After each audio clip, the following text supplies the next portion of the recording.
Hmm.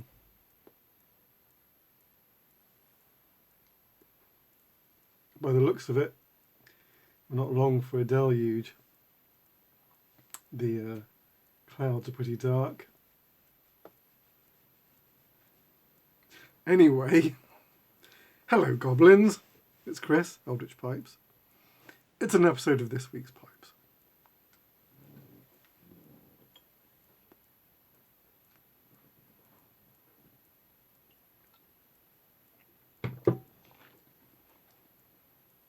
And I'm smoking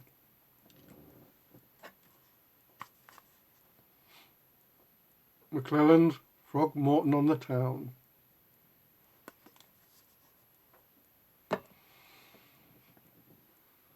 It's the first blend I smoked with Latakia in for absolutely months. I actually can't remember the last blend I smoked with Latakia in. Months and months it's been. So I can, even though there's not much Latakia in Throgmorton, I can just really detect it.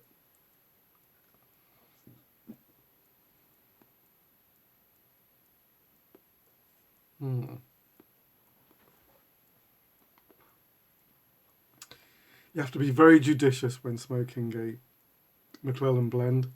It's not like an esoterica, even though esotericas are hard to find, but they're still in production. McClelland obviously has been out of production for quite a few years now. So every tin of Throgmorton you open of any McClelland is one less tin in the universe. But amazing blend. All right. This week, I've been listening to the Magnus Protocol, which is the new iteration. The Magnus archives ended a couple of years back now and was, for 4 seasons, just amazing. 5th season, but anyway. They got crowdfunded to do the Magnus Archives 2, which is this Magnus Protocol. And started a little few weeks ago, maybe 2 months back. I only picked up on it like last week. And there's 8 episodes out at the moment. There was a 9th today that I haven't got around to listening to, but so I've listened to 8 episodes. And, well,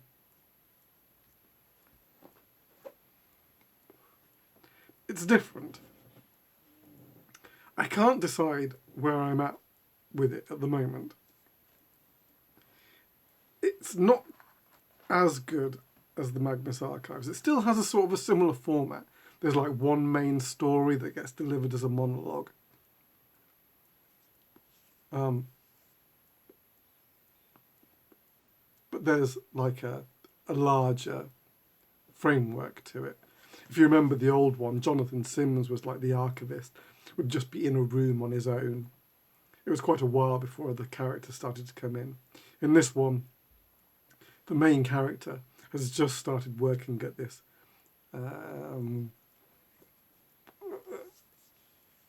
this government branch underground, and they listen to or read stories that this ancient computer system has tagged as important.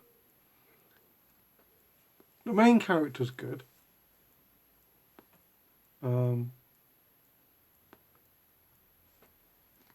The others, I'm not so sold on. They've made some curious choices,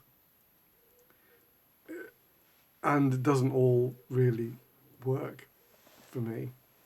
But I'm going to stick with it. Maybe it's just finding its feet.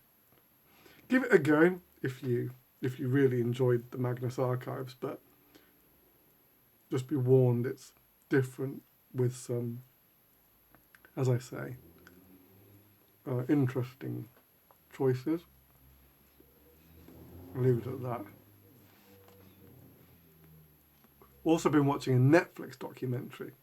Quite intriguing. It's all about the Argentinian submarine, the ARA San Juan. San Juan. Yes.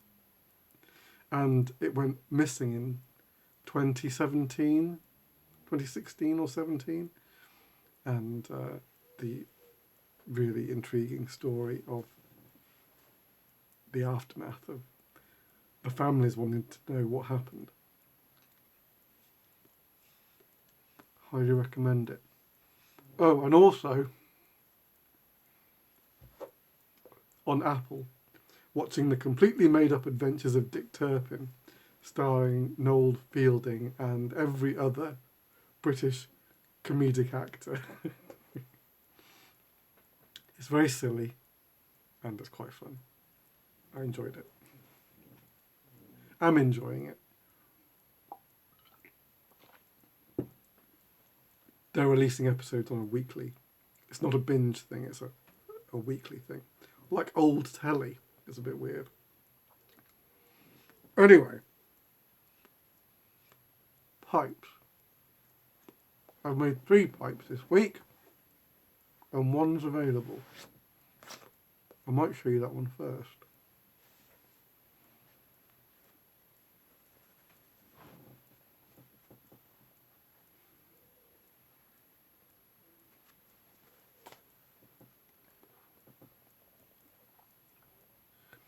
Look at that beauty.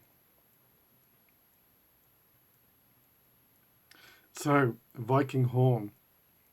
I had reasons for making a Viking horn this week that I'll tell you about in a moment. And so I thought, well, I'm going to do a black sandblast. It's just a really good look for a Viking horn, just a black sandblast. Black stem, it just looks sleek and kind of sexy. But as I was shaping this guy, he politely informed me that he was going to be a smooth pipe. And there was very little I could do to dissuade him.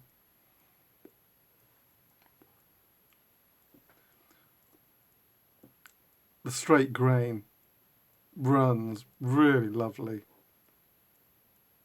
through the horn shape.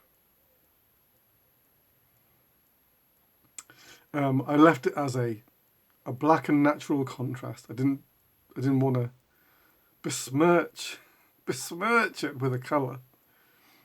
And so the contrast that you can see is natural briar. Natural briar colour underneath.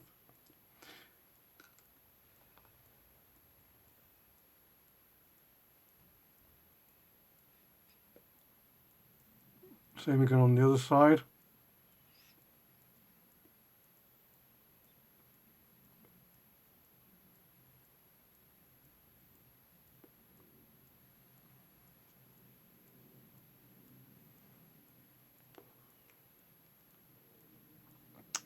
On the rim, I guess you've got technically flame grain on the rim. So it's not bird's eye, it's not a straight grain, it's the grain at nearly a 45-degree angle, which is what we call flame grain.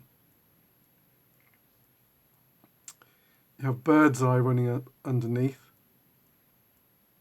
and just a little signature bit of plateau there. As I was shaping this pipe out, the plateau runs underneath. Now I'm going to put you down.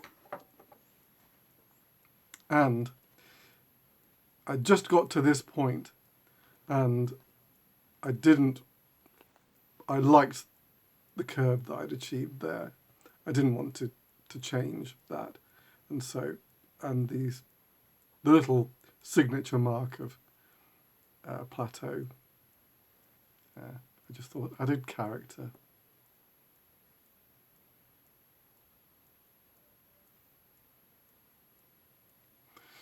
With a black stem, of course.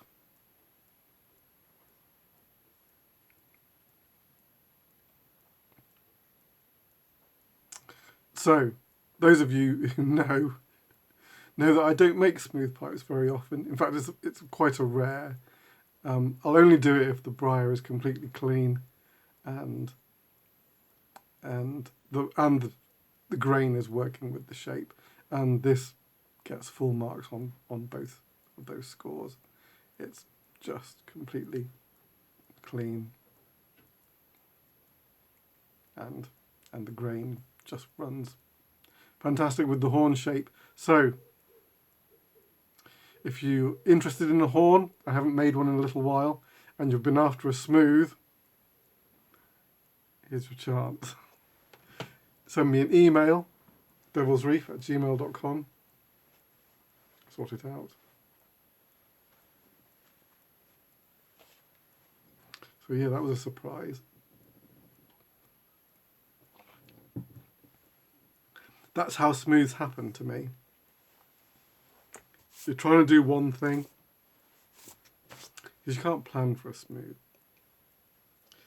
unless the briar looks super clean when you first square it off. Sometimes it does, but that's quite rare as well.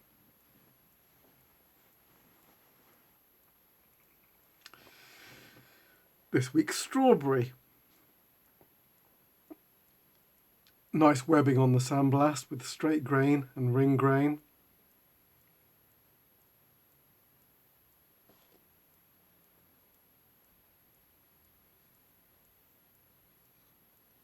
Yes, sandblasted very nicely.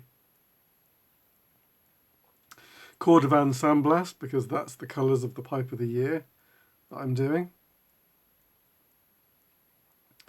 Earth and ivory stem. A nice piece.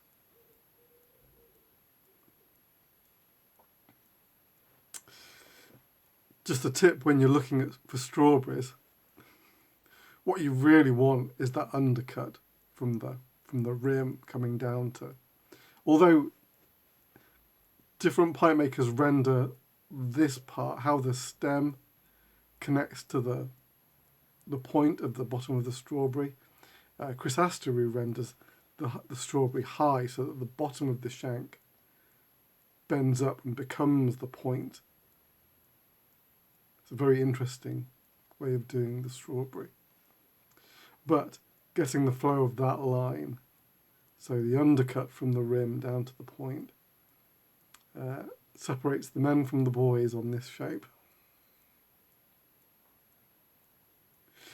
It's very awkward. It's very awkward shaping.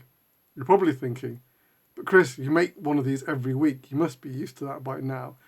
And I am, more or less. But still, getting that flow right is what takes up almost all of the time on shaping a strawberry.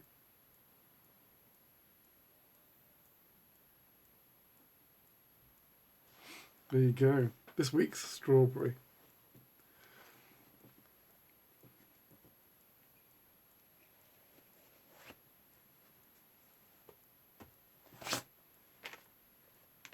And last,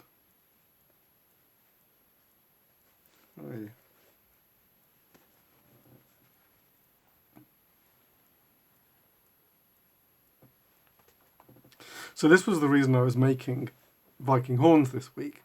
This is a commission for Phil Wasgood. I'm pronouncing it Wasgood. It's spelt Oasgood, and in my mind that's Wasgood. Sorry if it's wrong, Will. But anyway, the interesting story behind this is that when Phil first made the commission, he asked for a Viking horn in a red and black theme, which of course is what you can see I've done here. But a couple of months after he made that commission, he actually sent me an email saying actually he'd changed his mind. Could he have a sea-themed Viking horn? And I said, yes, no problem. And then promptly forgot to update my notes. So this week I went ahead and made this one. And then only realised when I was sending an email to say it's ready that I'd messed up. But fortunately, he loved the pipe anyway. So he's having it. But really, the red and black contrast on the straight grain, running up the horn is just really dramatic. You can see like the sandblast pulling out some of the subtle ring grain. Different blocks have different amount of ring grain. Again on this side, I just think like this contrast, it does look like it's glowing. Glowing from the inside. And then for the stem, some red Cumberland. But a really interesting piece. It's really finely figured. And so almost from a distance, it almost just looks like a really dark red stem. But it is in fact red and black. But just very fine.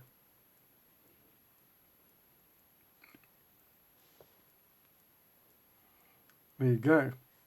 That's Phil's pipe. Off to him on Monday.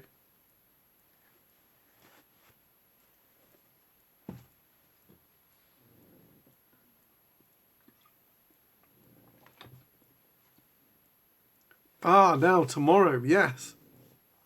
I've got a great day tomorrow. Pipe makers meeting. I've got a bunch coming over. I've got Ian Walker, Northern Briars. I've got Mike from Blake Mar. I've got Aidan from H Pipes. Lee Massa from Peak Pipes. Got Chris Asquith coming over. And I've got Stuart from, I can't remember the name of his pipe business. Sorry, Stuart. So a whole bunch of guys coming over. And my plan is to have a little chat with all of them and film a bit of that chat. Well, I'll be chatting with them all day. Do a video with a bit of a chat on it. So hopefully that will come together, fingers crossed. And I'll post that if I get the chance to edit it on Sunday. Maybe Sunday, maybe the beginning of the week, who knows, we'll see. But looking forward to that. That's going to be a cracking day. All right, so if you're interested in the smooth Viking porn, give me an email at devilsreef@gmail.com. Otherwise, I'll see you next week for next week's video. All right, till then, take it very easy. Your loyal pipe maker.